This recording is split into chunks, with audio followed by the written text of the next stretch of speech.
தாவேகா தலைவர் விஜய் தனித்துவமாக இயங்க வேண்டும் என வலியுறுத்திய விசிக தலைவர் திருமாவளவன், பாஜகவுடன் அவர் காட்டும் இணக்கம் எந்த வகையிலும் பலன் தராது எனவும் கூறியுள்ளார். அவர் எந்த பின்னணியில் தாவேகாவில் போய் இணைந்தார் என்பது எமக்கு தெரியாது. ஆனால் தமிழ்நாட்டில் நடக்கிற அரசியல் நகர்வுகளில் ஒவ்வொரு அங்கத்திலும் பாரதிய ஜனதாவின் கைகள் உள்ளன. இதை யாரும் மறுக்க முடியாது. திரு விஜய் அவர்கள் மீது எனக்கு நல்ல மதிப்பு உண்டு.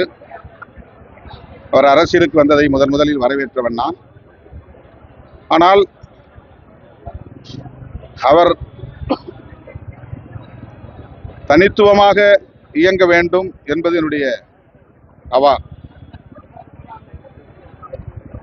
இப்போது நடக்கிற நிகழ்வுகளை எல்லாம் பார்க்கிற போது அவ்வாறு அவர் இயங்கவில்லையோ என்கிற ஒரு சந்தேகத்தை எழுப்புகிறது. எனக்கு மட்டுமல்ல, பொது மக்களிடையேயும் அந்த சந்தேகத்தை எழுப்புகிறது. நல்லது கெட்டதை அவர்தான் தீர்மானிக்க வேண்டும். என்னை பொறுத்தவரையில் பாஜகவோடு அவர் காட்டுகிற இணக்க அணுகுமுறை கூட அவருக்கு பயன் தருவதாக அமையாது என்பது என்னுடைய கருத்து.